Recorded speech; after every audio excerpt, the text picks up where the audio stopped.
All right, we are recording. Yes, okay. All right, so to reiterate, to just go back to the beginning. When I did this set of sketches here, I did this sketch first. So I knew that I had the script. I knew it said exterior day, farm, wide shot, establishing shot, people working, dad, two brothers and a boy. Boy is drawing. Dad approaches, has a conversation. The end of this conversation is that the dad tells that he's going to have to go to the monastery, but the boy has to go home first. So he does that, he packs and leaves. Mom and dad see him off. Dad gives him the letter. All right. So what I did is I just established this shot. And in establishing that shot, I made the crosshairs where the corners were. And I drew my horizon, and I drew my perspective to a vanishing point that was in the middle. And I reminded you all to put your perspective in the sky. Here, I wanted the farm to have an arc to it, a set of hills. So that means that the perspective would be curved too.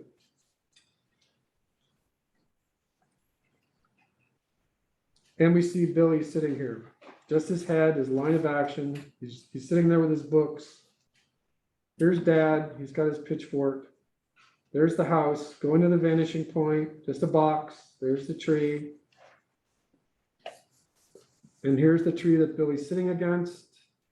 So now what I'm doing is I'm rubbing down the drawing a little bit. This is different from the idea of plussing a drawing, but it's in the same vein, is that I'm thinking about where are the silhouettes. So if these leaves are in the foreground or the midground, they might be a little darker. This house is going to stay light colored because of the idea of atmospheric perspective. These clouds are very light. Anything up close to the camera is going to be dark. So these leaves right here are going to be dark. I am plussing the gesture of this drawing. All right, so doing this, it's still in a fairly gestural form, but I reminded all of you that what I had done with this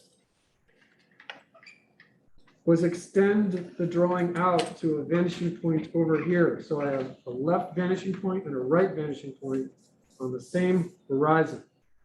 I have another tree over here in the midground. So this is foreground element here. These trees back here are midground. And the birds are midground. And there's no stuff back here, but I could fill that in if I wanted to. All right, so with my thumbnails, basically what's going to happen is that my shot starts here, and this is position A. This is camera position A. And then it moves over to the green, which is position B. And then it moves over to the yellow here, which is position C. And I want to put it somewhere where I can see it. So I'm going to write over here. And then we end on the green. So this is position D. And the reason why it's A, B, C, D is because it gets bigger. And here I could even tilt the camera on this B position so that it reads more like a B position.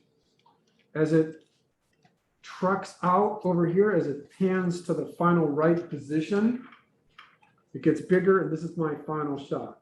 And so what happens is that this is still panel 2. It's still shot 1. As soon as I've got all this established, I can go back in here and think about this negative space right here. I kind of like the idea of the birds flying around without anything behind them, or maybe that there's a cloud back up there like that, and a cloud over here. So it gives us open, the feeling of openness. Okay, so what's happening is that the camera's tracking the birds as they fly through the shot and onto Billy. All right, so then I'll put that there. And what I had done was expressed that I had taken my template, which I don't know where it landed. Get another one.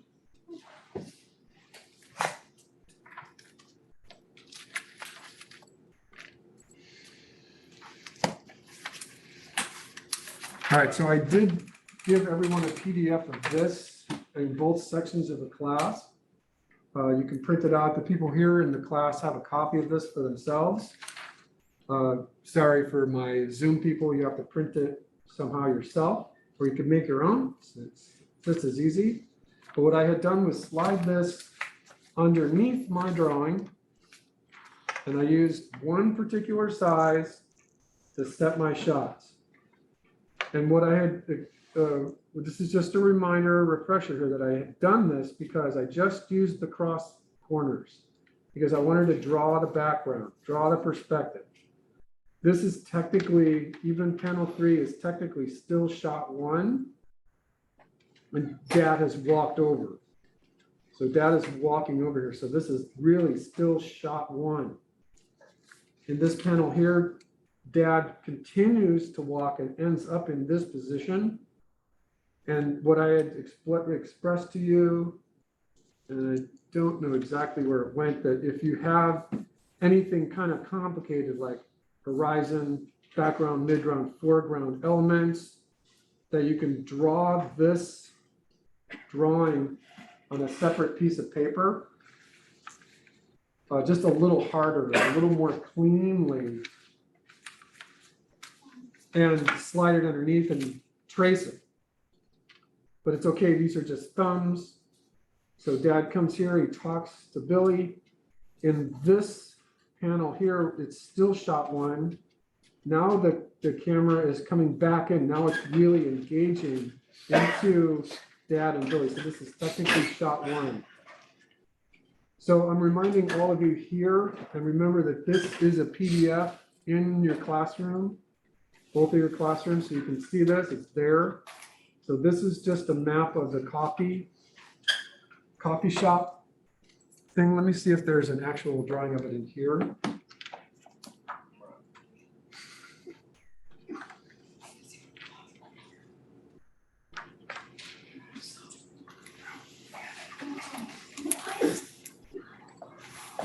So this is kind of talking about it here,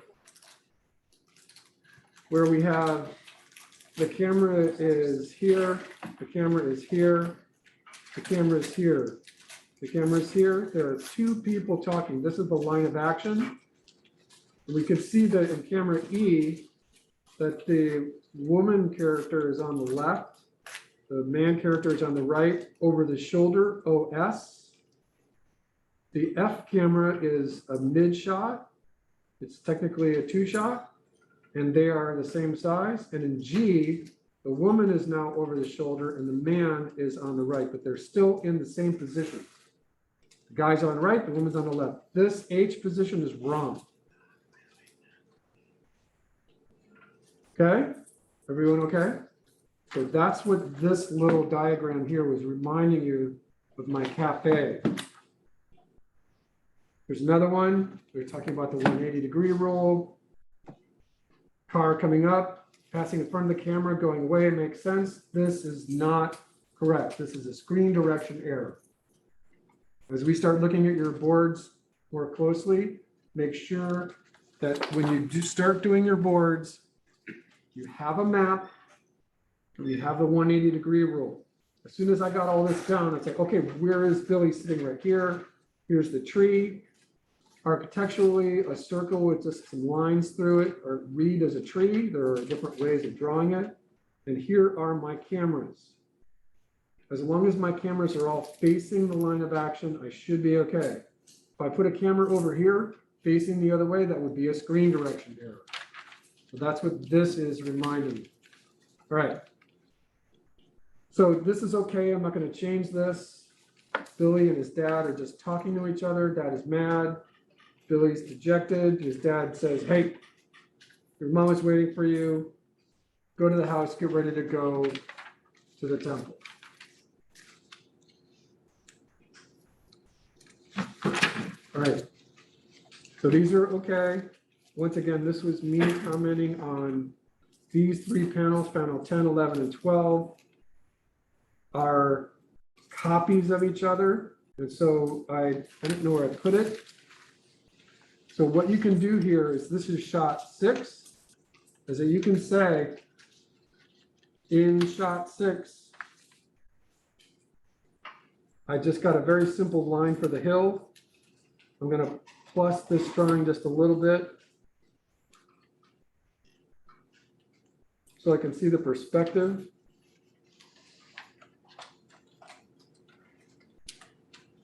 And this is a brother over here, so head, line of action. He's digging, whatever he's doing. This is Billy, head, line of action. He's getting to stand up. This is a tree. I'm going to make it a mid-ground, so I'm going to give it a little bit of color. And okay, Billy's standing up. So arrows are good. The directions are good. He's standing up. Arrows are good. Dad is over the shoulder. So in your screen direction, you can just write OS, over the shoulder.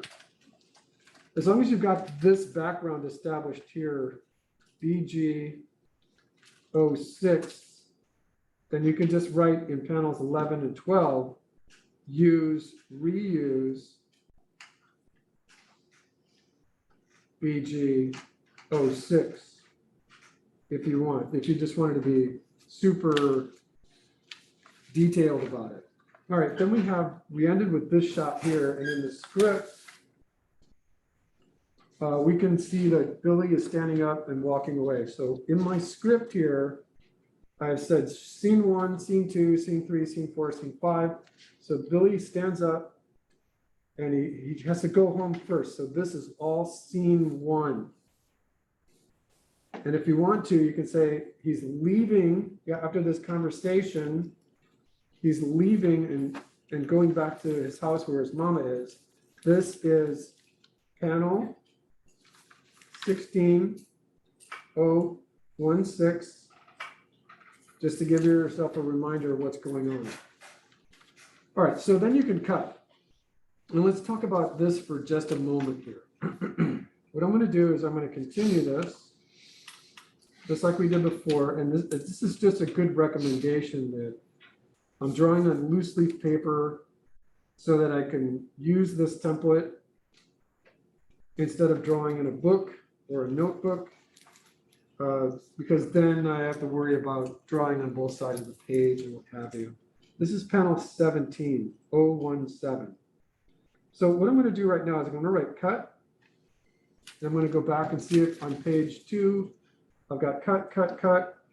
So these are shots. There's a cut, right? And it's a new shot. So this is scene 6. So I'm going to write cut here. We did not determine. And I think that what I was doing here was realizing that if Dad's in silhouette over here, and Billy is already starting to walk away and he's going that way, it still can be a continuation of shot 6, and it should be. Because if we do something funny like change the camera from, because what we're seeing is this camera right here, but in this shot here, if I wanted to change this camera right here to a camera that was like really close to it, just too close to it, it can end up becoming a jump cut. And I'm just going to put a reminder here that jump cuts are bad. Jump cuts are bad.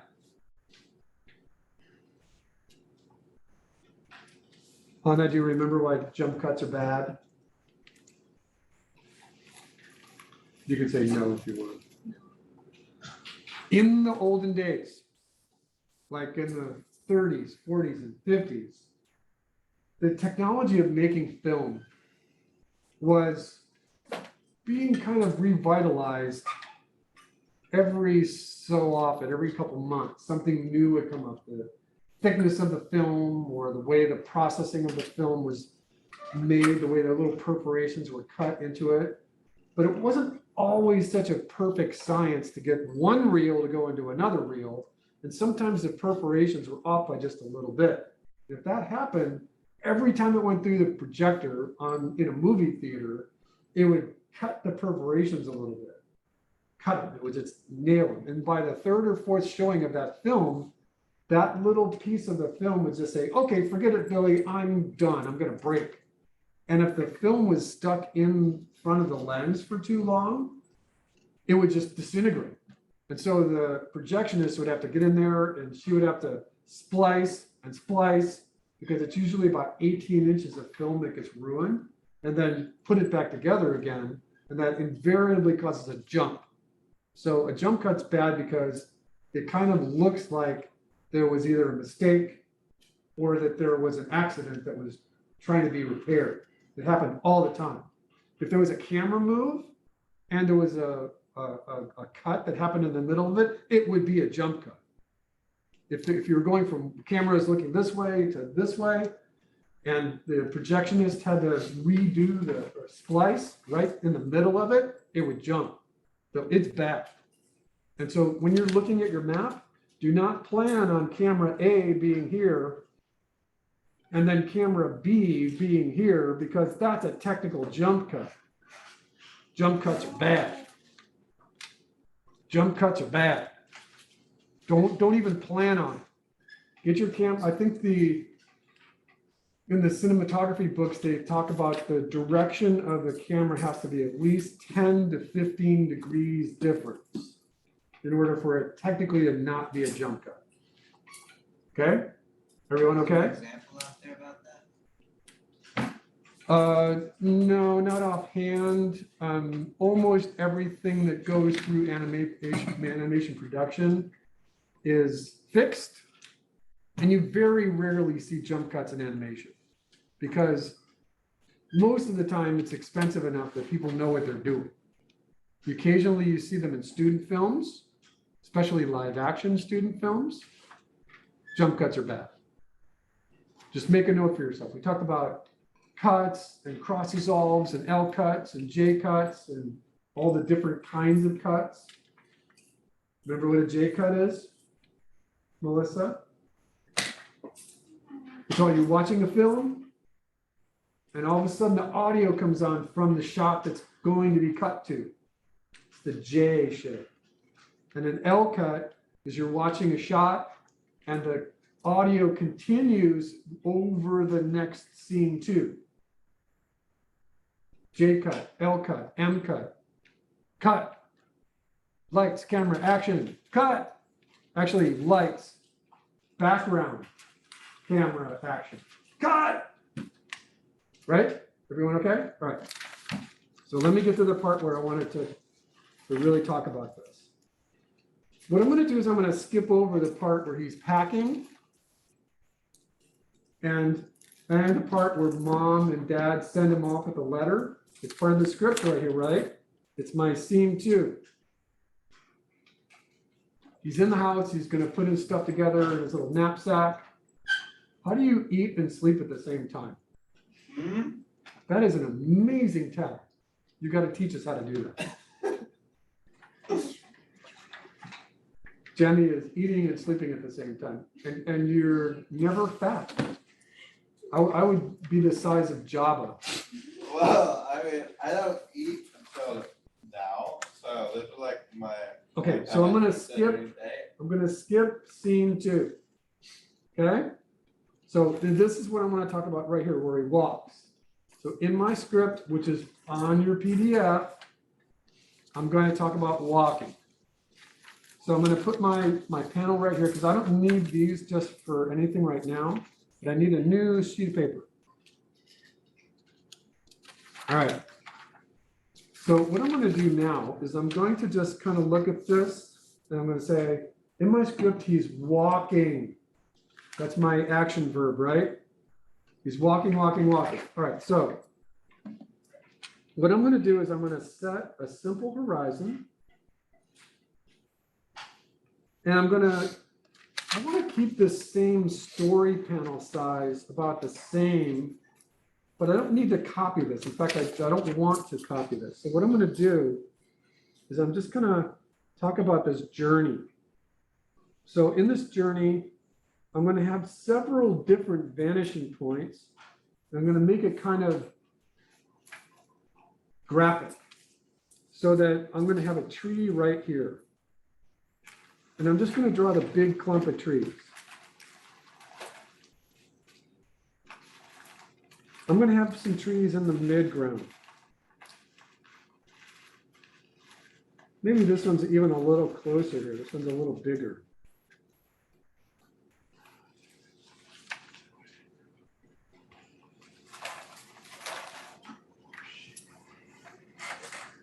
All right, maybe there's some in the background. There's some trees back here.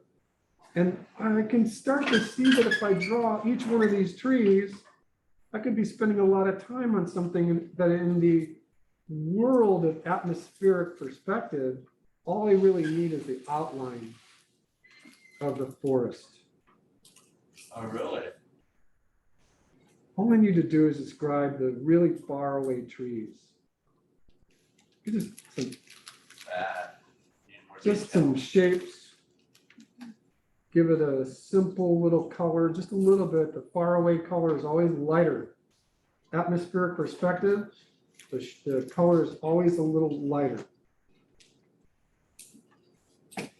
All right, so now I'm looking at, because I have in my mind that there's like a vanishing point here. There's another vanishing point here and another one over here. But I don't care. We're talking about graphic at this point because I want to see what this monastery is going to look like.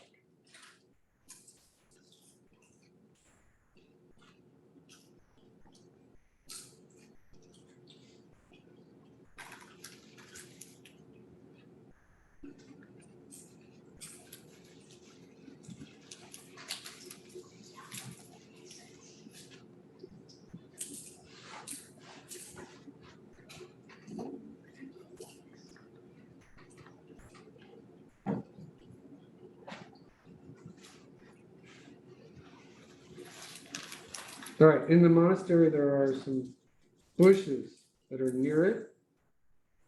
It's long, maybe there's a fence that goes around it.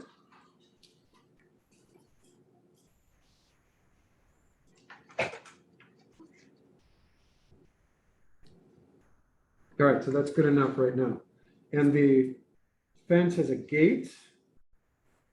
Again, just simple as we can get.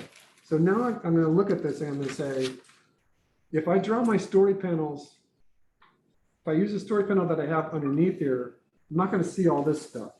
So I'm going to bring it over here. I'm going to say, what about this one? Now I'm seeing a little bit more, so that one's okay. What about this one? You know, this one looks pretty good. I think I'm going to use this one now, because I know that there's a footpath right here.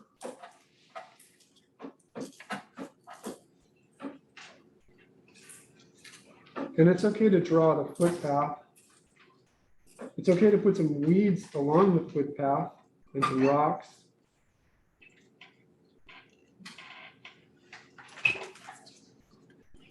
All right, so I'm going to use this one. And I'm kind of thinking about the active cinematic thirds here.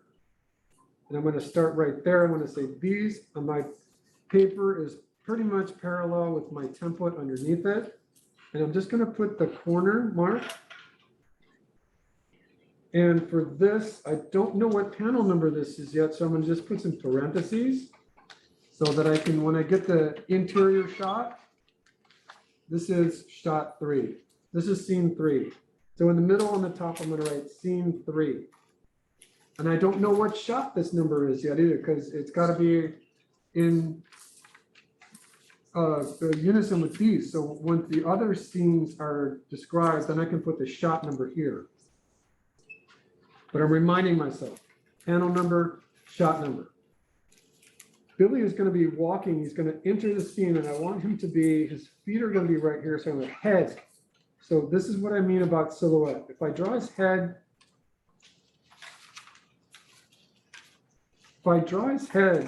in the middle of these bushes, it's not going to have a good silhouette. I don't want to make him too big or too small. So I'm going to let his head break the silhouette of the faraway background. Remember, he's kind of dejected. Head, line of action. And again, if you need to, get out of your chair. He's shuffling along. So he's got his little knapsack. And it's just a gesture. He's just walking along. I'm going to make him a little darker than the background because he's in the midground. And again, he's just got his books. He's in silhouette. All right, so now he's going to move across. He's going to move from this position. So I'm going to draw him here. Head, line of action. Body shape. Stride.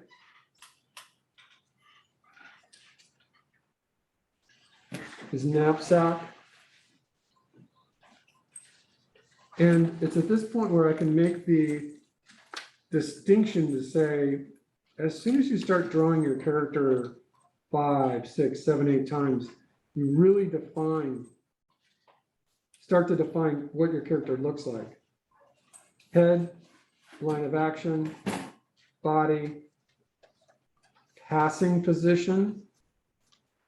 You're just telling your animators that you want your character to walk. That's all I'm doing. He's going to go behind this tree. So you can push this drawing just a little bit more so I can see some roots, some weeds, a branch. And he's going to walk this way. And he can walk up into the camera for this one. So at this point, you want to look at your vanishing point. At this point, the vanishing point means it's going to come up into the camera. It's going to be a little bigger. Head, line of action, body, stride, knapsack. And here where we can see his books. So he's going to be walking up into the camera a little bit here. Again, I'm just going to kind of give him a little tone so that I can see him. And then he's going to turn and be more in the side view again.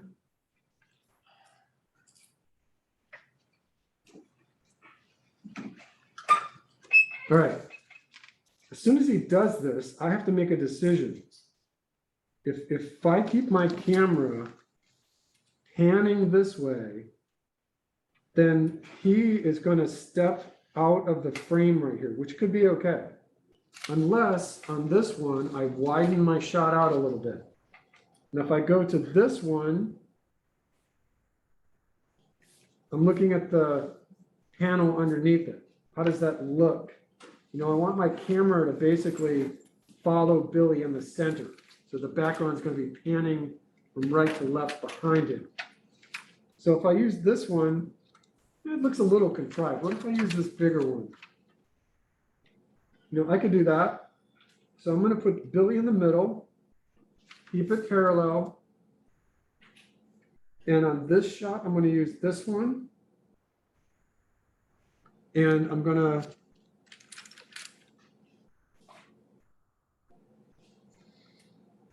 think about my camera. All right, let's continue. So now he's going to walk over to the gate. So when he walks over to the gate, he's going to be about this size right here. Head, line of action. And he's just going to stand there for a moment and think about it. So this is in the script, it's like walks. Now it's arriving, right? So when I get to this shot here, I want to see this whole monastery. Again, he's either in the middle or I'm going to keep him slightly to the left. And in this shot right here, I'm going to use a different camera position. And look, I don't have enough. Oh my God, right? I don't have enough. So I can get a piece of Post-it note, and I can put it underneath, just so I know where my camera is. Then I'm going to put this position.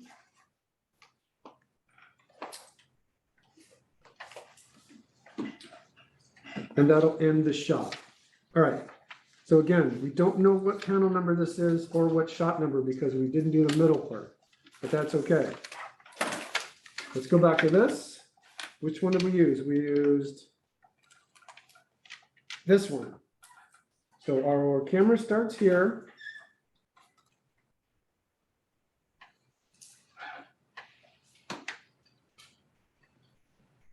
And in your camera directions, you could write camera, C-A-M. Billy walking. Also, you can make a note that the camera keeps him in the center.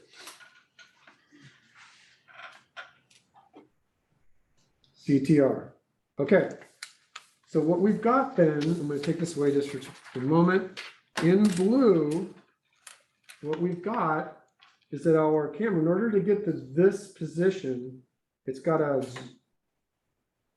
zoom out a little bit. It's got to truck out a little bit. Zoom and truck are very similar to each other. And from this camera position to this camera position, it's got to pan over a little bit. So because this camera position and this camera position use the same size, this is technically two things going on at once. It's panning from left to right, but because it's all on one piece of paper, it's technically called a truck. If I had a really, really long piece of paper, then this truck idea might go away, because now I'm gonna, if I see this piece of artwork has to be actually 30 inches across, it would end up being a big pan. Is this one also boarded like that because it's kind of an establishing shot for the change of setting? It is, it's an establishing shot for scene 2. But it can be boarded that you just use it as a pan and not a truck. If this was my hero size, if I was doing all my animation at this size and I could draw a background that would fit like right here, then it would just be a truck.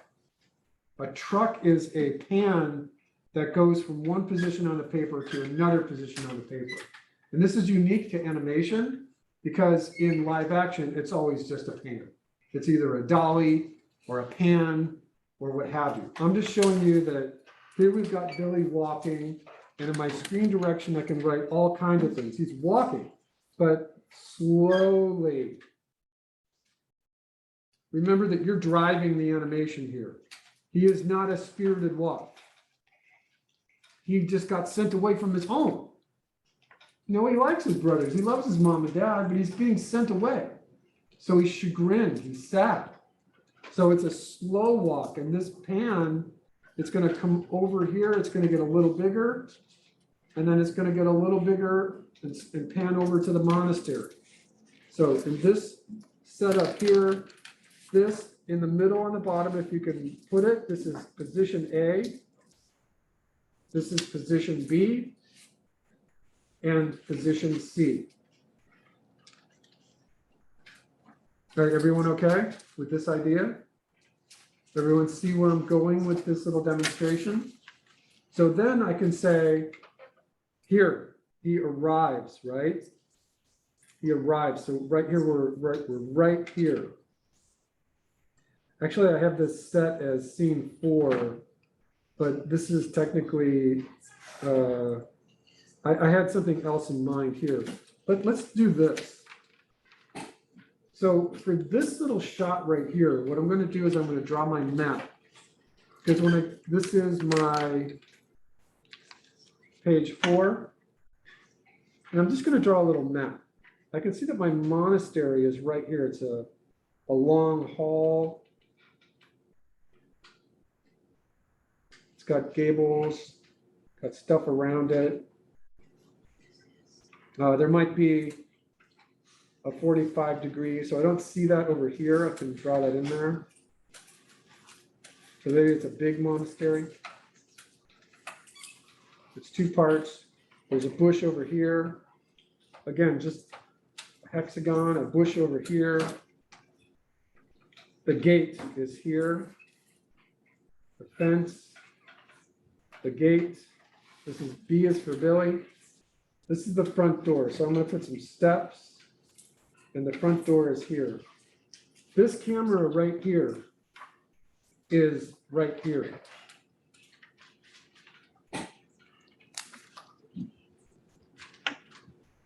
So what this camera sees right here is right here. So I draw a little rectangle with a triangle, that's a camera. In my map, you can write map. This is a fence. This is the monastery. This is the path that's leading. You can even draw this tree. There's a big tree right here. And he walks around to get to the front gate. All right, so this, I want to show this shot right here. So what I'm doing here is I'm looking at my script and I'm saying he's arriving. But I put a little cross right here because this is still the same scene. If I get Billy to walk up these steps and use this camera, this is still scene 3. It's still scene 3. I don't know if I'm going to need scene 4 until he gets into the doorway. So I can put these 2 together and I can just say scene 4. I'm going to cross this out. Scene 4, and I might have like an entryway.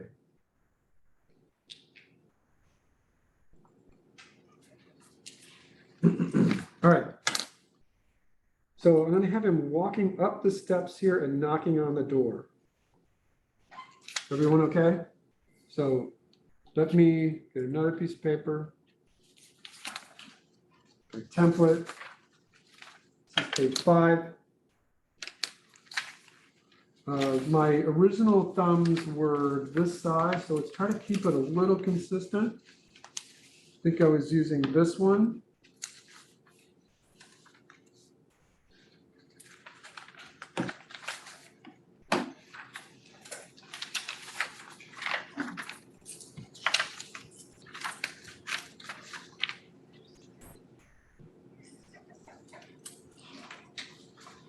I was using the one over here, so I was using this one.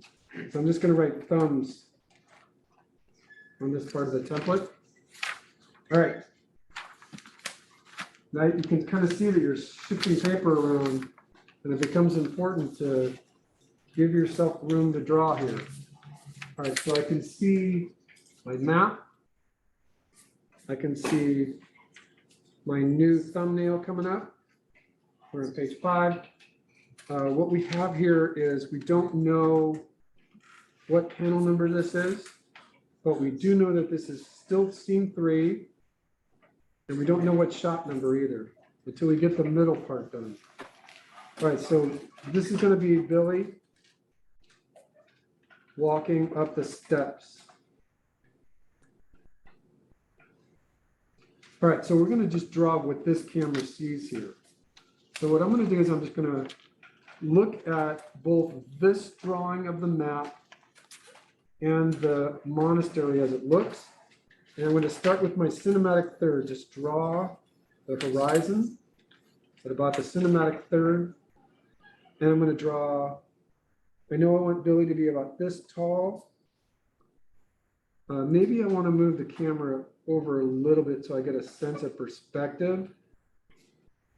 So that I'm going to draw the vanishing point like right here. And I'm going to draw my perspective grid. And I'm going to give a light in the sky. Okay, on one of these lines, I'm gonna start my steps here. And I'm gonna have the steps come up. This is my steps. There's maybe a little landing. I don't see it in my sketch up here, but maybe there's a railing and a bush. And again, to the vanishing point.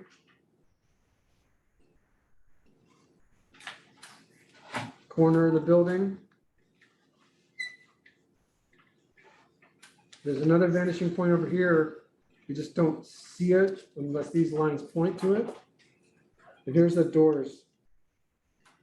The windows, the doors, okay. So in this shot, this is an example where you could draw the head, the line of action. Again, Billy is walking slowly. He's still got the same kind of performance with his knapsack, what have you. But you can write position, he's a little big right there.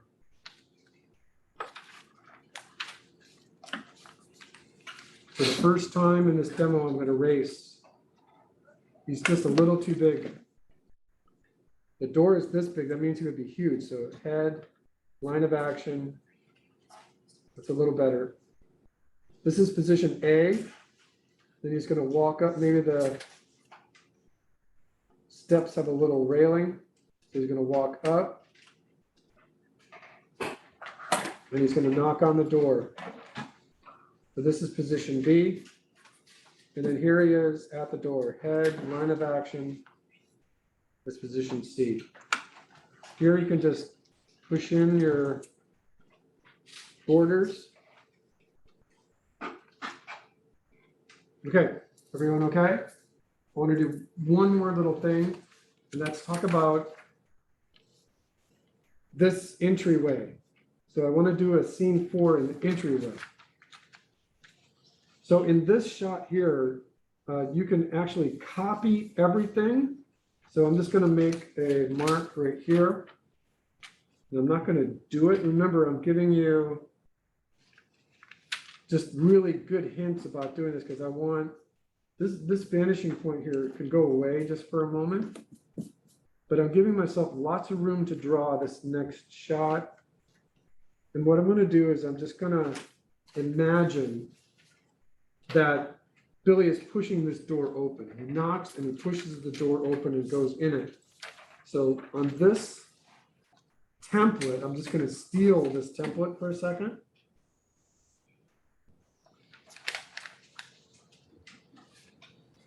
And give my steps, the building, the vanishing point. Billy is right here, just drawing it really lightly. Turn my light back off again. All right. Then on this panel, I can pull all of that. I can say, here's my steps, here's the building, and trace back right on the storyboard panel, just TB. Everything is traced back, except now the door opens. So he pushes the door open and goes inside it. Again, I don't know what panel number this is or shot number. He goes inside.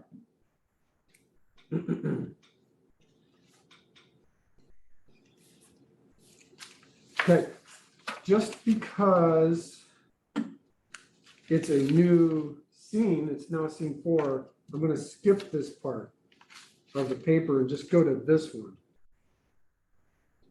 All right, so now I'm going to just draw this, the corners, and I'm going to say, I have no idea where I am right now. Where am I? He just went in he went in the doors. Where am I? He's in like the entryway, right? It's a new scene. It's scene 4. What do I need? I need a map. So now I'm not exterior anymore, I'm inside. So I can either draw the map here, or I can say, hey, you know what? I need the map before I start drawing here, and I've only drawn 4 little corners. Let me get rid of these. And now we're gonna be like in a mid shot in the middle of the entryway. So in the entryway, I'm gonna just think about this monastery right here, like this part of it. And it's just fairly geometrical. I'm gonna show, this is a down shot. I'm looking straight down, this is architectural drawing. So I got the doors, and they swing open outwards. Like this. To open all the way. And in the entryway, there might be another adjoining doorway like this. So that over here, there might be a table. Over here, there might be a window, W for window. There might be another window over here. But if our camera is following along, our 180-degree line is going to be right here. So just draw it on the map, 180 degrees, right there. All right, so Billy's going to come up this. So there's a landing right here, like a porch almost. And then the steps are here. Bushes, bushes. All right, so you can just do your positions. Billy opens the door here. This is position C. And then he opens and comes in here. So this is a map for scene 4. So this might be interesting if we just put the camera, Billy's going to stop right here. He comes in and he just stops right there. So let's put, we could do a number of different things. We can put the camera here and the camera will see out the door. And then we can cut over here to see what Billy's looking at in terms of maybe this archway and all the stuff. Maybe there's tables inside the monastery. And it's a long hall from our map. So it's long. So we can think about these cameras. We can think about this as camera 1, and this is camera 2. We can also think about the idea of taking camera 1 and making it really close to see what Billy is thinking about. All right, so this whole thing right here is the map. So we're just going to put that up here now. We're going to go to page 6.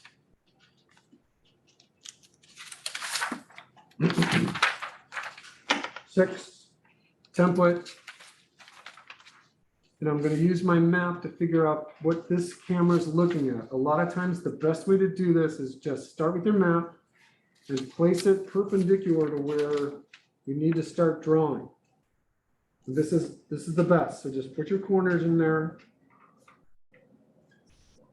And what does it see? It sees Billy standing. Billy could be in the middle or just slightly to the left, but you can write mid shot. So again, this is scene 4. We don't know what panel number it is yet. We don't know what shot number it is yet. We could write interior doorway.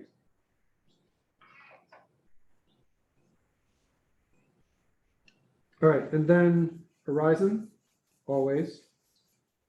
Billy's going to be here, mid shot.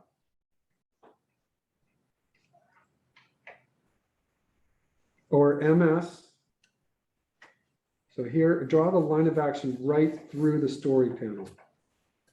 Get the knapsack, the shoulder. And so he's looking up, right? So now it's like the first time when you're actually seeing what he looks like. Professor? Yes. Okay, so I just want some clarification. For this week, are we just working on the same thing, the same storyboard as we were last week? Yeah, yes, exactly. Okay. Yes, you're not doing, no, I don't think anyone's doing The Boy Who Drew Cats, but you could if you wanted to. You could if you wanted to. I'm just showing you how to get through the idea of scripts, thumbnails, right? And I'm also going, and I'm also trying to go slow so that you all can understand what I'm doing. But this step right here is important because I want to see what Billy I want to see where Billy is. So in this shot right here, the horizon might be a little lower.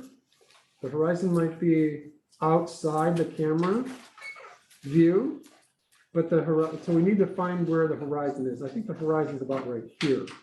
And this is one of the reasons why I don't want you just filling in storyboard panels, like even from this one, because you would miss the idea of, hey, if I put the vanishing point here, it might be okay, but it's going to be better down here. The vanishing point is going to be over here. Draw your perspective grid. Even though you're not going to see all of it, you still need to see what these doors look like. And the ceiling and the corner of the room. And the open doorway, I think I thought of these as being an arch. And so the arch is like that, but the door is open. Oops, sorry. All right, so once I do this, once I start establishing what this shot looks like, and Billy is here,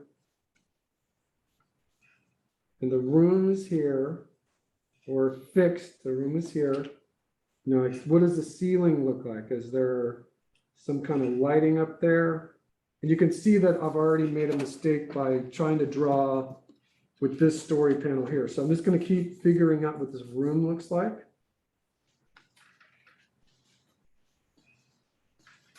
Here's my vanishing point here.